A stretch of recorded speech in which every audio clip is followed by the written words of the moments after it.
Hai semua, perkenalkan nama saya Kamila Yusti, saya dari UIN Araniri, dan sekarang saya ingin menjelaskan tentang rancangan aplikasi yang sedang saya ingin rancang atau ingin buat ya.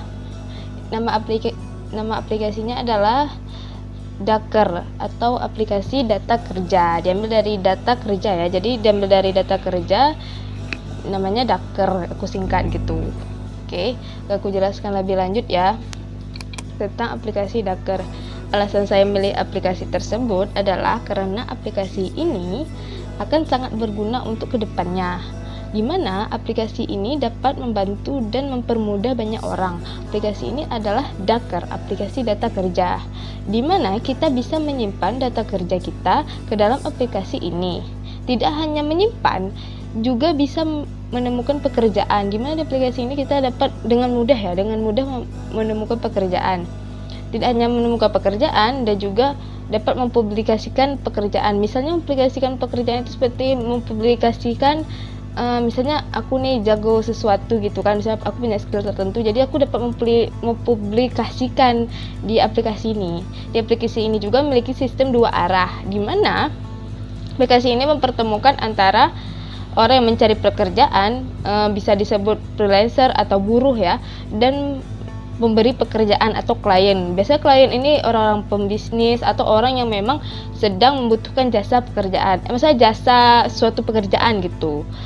Tidak hanya itu, aplikasi ini kita dapat berkomunikasi dengan banyak orang. Istilahnya di aplikasi ini dapat mempertemukan antara klien dan si pekerja yang ingin menemukan pekerjaan gitu ya. Jadi dia dua arah dia. Jadi kita gak hanya kayak sistem, hampir mirip kayak sistem WA. WA kan dua arah tuh. Misalnya bisa bertemu dalam satu aplikasi, bisa bertemu banyak orang gitu ya. Kita bisa menyimpan kontak dan menandai waktu penting pada kalender. Misalnya kayak kita hari ini ada meeting atau hari ini harus selesaiin project. Jadi kita bisa menandai di situ. Kita buat jadwalnya hari ini ada projectnya atau hari ini meeting gitu ya. Maka dari itu aplikasi ini sangat berguna bagi banyak orang yang ingin menemukan pekerjaan. Mereka dapat menemukan pekerjaan di aplikasi ini secara online. Jadi kalau otomatis secara online, otomatis kita dapat menemukannya itu dengan sangat mudah dan bisa kita akses kapan aja kalau online, asal ada jaringan ya. Jangan pula nggak ada jaringan nanti kalian bilang nggak bisa akses. Bukan, berarti dia harus ada jaringan untuk mengakses aplikasi ini. Bukan berarti bisa selalu ya, nggak bisa offline, dia harus online, tapi bisa di mana aja kalau kamu asal ada paket ataupun ada wifi ya. Karena pada saat ini mendapatkan pekerjaan sangat susah, apalagi saat ini kan sedang pandemi gitu kan. Pandemi itu kayak ada banyak pekerja yang dipecat gitu. Ada banyak orang semakin susah mencari pekerjaannya karena orang harus mengurangi orang-orang pekerja, jangan ramai agar virus nggak menyebar gitu kan. Jadi kan banyak yang kena pecat, makin sulit cari pekerjaan, dan masih banyak lagi. Jadi aplikasi ini sangat membantu ya.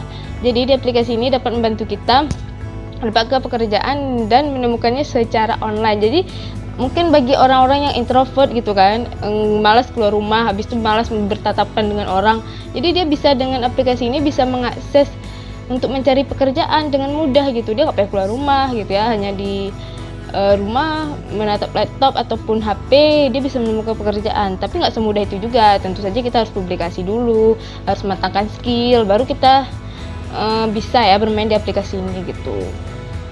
Jadi di aplikasi ini enaknya tuh dia nggak pandang usia ya, mau mungkin kita mahasiswa atau yang memang sedang cari kerja atau memang udah tamat tapi belum dapat pekerjaan, bisa ya. Jadi bisa untuk segala usia, tapi anak-anak nggak mungkin, pasti ada batasannya juga gitu. Selanjutnya ini storyboard tentang pekerjaan yang ingin saya tentang aplikasi Daker ini ya. Ini storyboardnya di sini ya.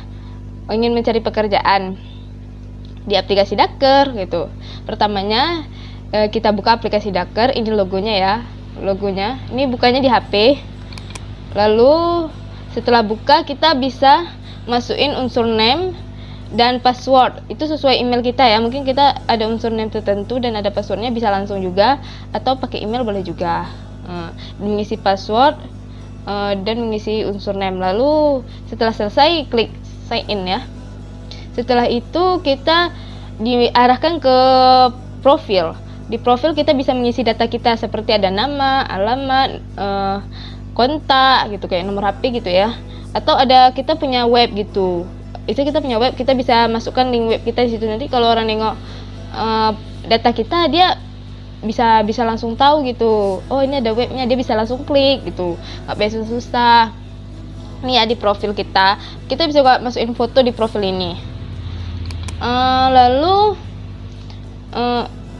ada yang aku ingin promosikan jasa desain. Ini contohnya ya, orang ada dia punya skill desain dan dia ingin publikasi. Jadi pertamanya itu dia harus masuk ke menu. Kita dekatkan dulu ya, kita dekatkan. Dia masuk ke menu, lalu langsung ke blog ya. Ini maaf ya, ini aku salah buat loh. Sebenarnya BLOG bukan BLOCK. Salah ya, itu salah. Saat aku rancang tuh baru keringat loh, pas udah selesai baru keringat, kok blog tulisannya gini. Udahlah, tapi udah terlanjur. Di blog ini tidak hanya bisa berita ya, tapi bisa berupa konten. Misalnya kayak aku ingin menyebar jasa desain aku, jadi nanti aku buat kayak semacam iklan gitu, aku post di blog ini, jadi nanti orang-orang bisa lihat gitu, orang-orang yang ada kontaknya sama aku tuh bisa lihat, kayak dipublish gitu, kayak kita kalau di WA tuh di status gitu ya. Jadi mudah ya untuk mempublikasi di sini. Nih, ada banyak orang yang memiliki skill, desain dan ingin promosikan bahwa dia membuka jasa desain. Jadi caranya masuk ke menu kayak aku bilang tadi, lalu pilih blog, lalu pilih gambar pensil ya, untuk mempost. Di samping short, ini shortnya, ini gambar pensilnya, untuk mempublikasi atau membuat konten. Jadi nanti kontennya tuh munculnya kayak petakan gini, kayak kayak konten gitu, tapi nggak video ya. Ini nggak bisa video, cuman bisanya itu kayak mempromosikan, kayak masukin gambar ataupun cuma tulisan gitu ya. Lalu yang kelimanya ada pesan masuk. Misalnya dia udah publish nih, tiba-tiba ada orang yang tertarik gitu kan, udah tertarik orang itu, ada pesan masuk. Akhirnya pesan masuk, saya mencari seorang untuk membuat desain spanduk. Ini orang tuh kirim pesan tuh, kita buka, dia bilang saya mencari orang untuk membuat desain spanduk. Jadi kita untuk membalas pesan ini, kita masuk ke menu kontak. Jadi kita udah ke menu tadi, masuk ke menu kontak. Masuk ke menu kontak tuh kita bisa chat dengan klien ya. Jadi bisa langsung chat, kita hubungi gitu. Jika disetujui, kita akan langsung masuk ke menu project, dan di project itu langsung ada tertulis spanduk, atau kita mau buat filenya entah nama apa, terserah kita. Jadi kita tinggal klik dan di situ ada keterangan projectnya jika sudah disetujui oleh itu. Jadi dia akan mengirim pesan berupa project untuk kita ya. Nih di menu project, untuk melihat project yang akan Anda terima. Nih dia udah terima project ya. Gitulah caranya di Daker ini untuk mendapatkan pekerjaan. Sebenarnya ada beberapa cara ya untuk mendapatkannya, tapi ini aku jelaskan dengan satu cara aja. Lalu ini persona user, Claude Zavansa namanya. Claude Zavansa seorang mahasiswa yang bekerja sebagai freelancer. Jika kalian nggak tahu freelancer itu apa, itu kayak pekerjaan itu ya, orang kerjanya itu nggak tetap gitu, dia bisa kerja di mana aja, bisa kerja apa aja gitu. Tapi ya sulit sih, tapi kenapa nggak kalau mau ya kan. Menekuni bidang desain grafis, dia kesulitan mendapatkan pekerjaan karena sulitnya memiliki waktu luang. Misalnya nih, kita kan anak kuliah nih, sulit pasti dapat waktu luang kan, apalagi tugas banyak, kerjaan banyak. Aduh, itu sangat sulit. Jadi karena kesulitan memiliki waktu luang, tapi dengan aplikasi Daker, dia dapat memudahkannya mendapatkan pekerjaan. Daker menyediakan semua yang dia butuhkan, seperti mempublikasikan data, mengatur jadwal, dan menemukan pekerjaan dan lain-lain. Di balik itu semua, Daker adalah aplikasi yang cukup simpel, unik, efisien, dan nyaman digunakan. Dapat digunakan melalui web ataupun download aplikasi. Maksudnya download aplikasi ini bisa di Play Store atau kayak tempat-tempat download aplikasi gitu ya. Jadi kalau udah di download ya gampang sih, tinggal buka aja aplikasinya. Sangat cocok digunakan bagi seorang yang ingin bekerja dengan cara online melalui aplikasi ini, seperti Claude Zavanza. Claude Zavanza ini dia ingin bekerja secara online gitu. Habis itu ya untuk memudahkan dia juga kan, jadi dia nggak payah kemana-mana. Habis itu dia waktunya juga nggak kemakan banyak gitu, karena pasti mungkin kalau kita kuliah itu waktu luang kan sedikit, jadi bisa pakai aplikasi ini dimanapun dia bisa akses gitu. Nih, ini contoh Claude usernya nih, dia 17 tahun, seorang freelancer, lokasinya di Jakarta nih ya. Keterangan aplikasinya. Dengan menggunakan aplikasi ini diharapkan dapat mempermudah pengguna mendapatkan pekerjaan sesuai yang dia inginkan gitu ya. Oke, kita lanjut. Ini low fidelity. Ini kan bisa kalau kita sebelum merancang aplikasi itu pasti kita membuat sketsanya dulu. Sama kayak mendesain juga, sebelum mendesain kita pasti membuat sketsanya dulu. Ini sketsa dari aplikasinya ya. Sketsa dari aplikasinya. Kalian udah lihat sekilas, ada logo. Ini menu pertamanya yang tadi yang aku jelaskan, masukkan username, lalu welcome, lalu kita pilih masuk ke bagian menu dan lainnya. Oke, aku akan jelaskan langsung di sini saja ya. Nah, ini. Pertama itu kita masuk ke menu pertama yang ini ya. Nih, ini menu pertama nih. Kita masukkan username, kita masukkan password, lalu sign in. Kita bisa juga itu loginnya atau mendaftarnya melalui Facebook, Twitter, dan Google. Jadi mudah banget ya untuk mendaftarnya, nggak payah sulit. Lalu kalau kita udah mendaftar, hello nama ini berarti nama kita ya. Misalnya nama kamu Anna, hello Anna gitu, welcome gitu. Kita langsung masuk ya ke bagian awalnya dan kita bisa langsung tekan panah untuk lanjut, masukkan next gitu. Setelah itu masuk ke menu. Ke menu ini ada macam-macam ya. Ada macam-macam nih di bagian menu. Kamu bisa profil, ada menu profil, ada project, ada blog, ada about me. Jadi tergantung kita ya mau ambil menu yang mana. Dan di sini ya menunya ada menu profil, ada kontak, ada kalender, ada project, ada blog, ada about me. About me itu tentang kita ya. Misal saya bekerja, misal saya seorang freelancer yang memiliki skill dan bisa menggunakan aplikasi ini pokoknya penjelasan tentang me, tentang saya gitu. Jadi di situ ya. Jadi kita bisa, mungkin kalian bertanya apa bedanya about me dengan profil. Profil itu seperti berisi data ya, data misalnya kayak nama, email, alamat, kontak, link web, kalender, dan ya seperti itu. Tapi kalau about me ini cenderung kayak pemberitahuan. Kalau misalnya kalau di YouTube tuh deskripsi, ibaratnya deskripsi pemberitahuan, misalnya ini saya bekerja sebagai ini, saya memiliki skill nih, saya bisa menawarkan jasa nih, pokoknya menjelaskan tentang tentang aku gitu, gitu ya maksudnya.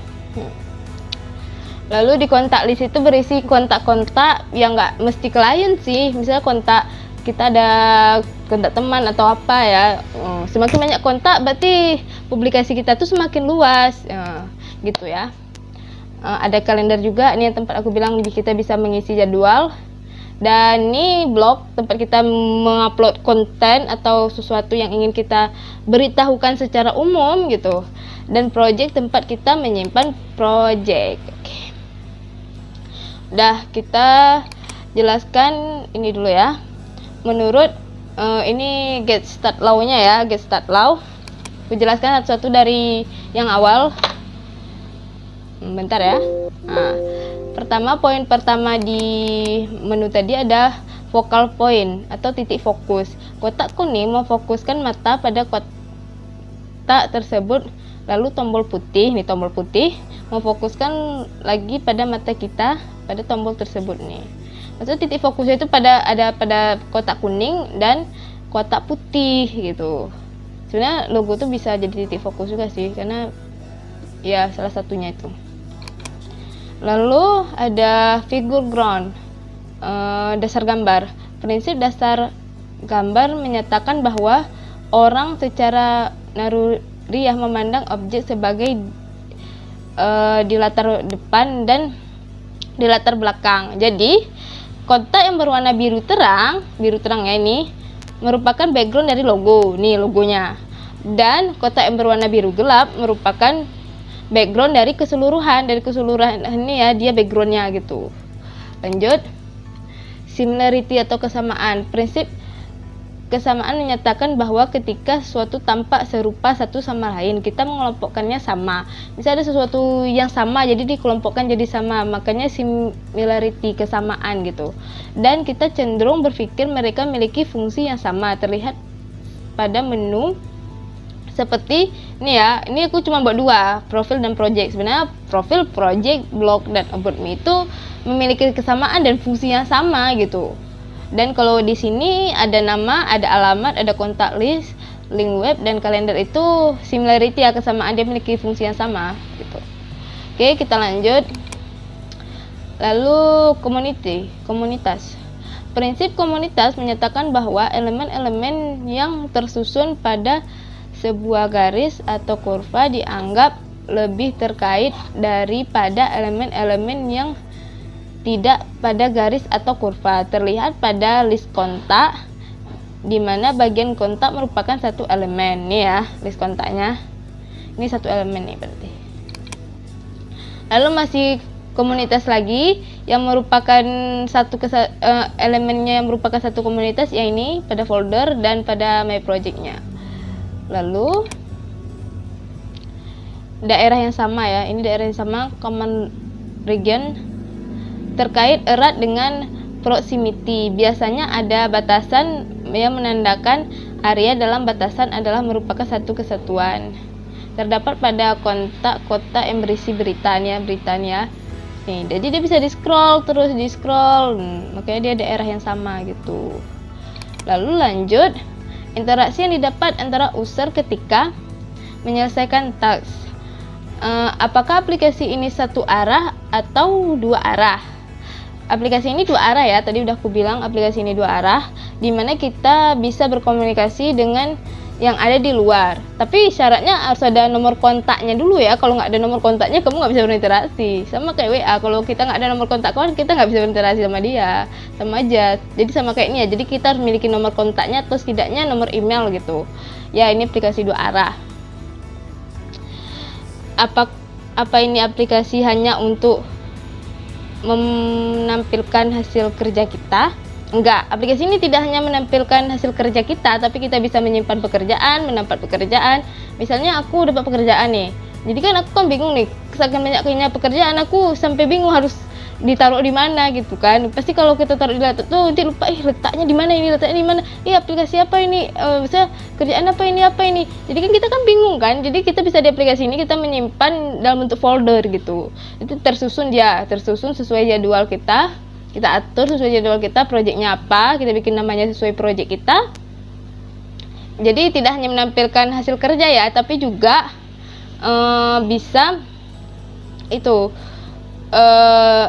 mempublikasikan kerja seperti bikin konten tadi yang aku bilang, dan berinteraksi dengan klien atau orang luar, dan ya bisa menyimpan pekerjaan juga dan menampilkan hasil kerja bisa juga. Jadi di konten tuh kita bisa menampilkan hasil kerja, tidak hanya mempublikasikan jasa. Jadi ini lebih ke aplikasi mencari pekerjaan.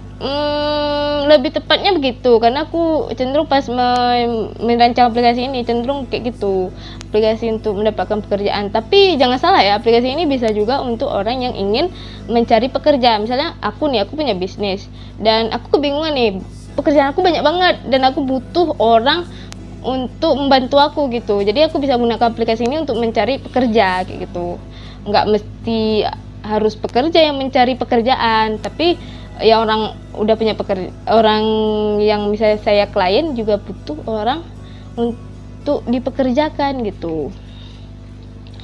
Apa itu mirip seperti aplikasi freelancer? Ya, mirip banget dengan aplikasi freelancer. Sebetulnya saya pas merancang ini terinspirasi dari situ juga, tapi saya menambahkan seperti blog gitu ya. Tapi kalau di aplikasi freelancer itu ada itunya juga sih, berandanya hampir sama sih. Tapi aku yang beda itu aku ada kalender, di sana ada profil, about me itu ada, kalau aku nggak salah ada. Kayaknya hanya kalender dan blog agak beda ya. Kontak list juga kayaknya, karena kalau di aplikasi freelancer itu nggak ada kontak kayaknya. Itu cenderung kayak kita chat sendiri. memang ada lewat webnya atau memang ada sistem itunya, sistem chatnya gitu. Jadi kalender itu untuk apa? Kalender itu bukan hanya sekedar kalender ya yang bisa kita lihat cuman untuk melihat tanggal, tapi di sana kita bisa menjadi pengingat atau penyusun jadwal kita. Bisa kita saking sibuknya, saking banyak pekerjaan dan tidak tersusun, dan kita bisa menjadwalkan dan menjadi pengingat gitu. Pengingat, oh besok ada apa tuh? Ada proyek yang harus diselesaikan dan harus selesai tanggal nih. Oh jadwalnya ini nih. Jadi bisa jadi pengingat ya. Oke. Sekian dulu dari presentasi saya. Saya Kamila Yusti yang merancang aplikasi Daker.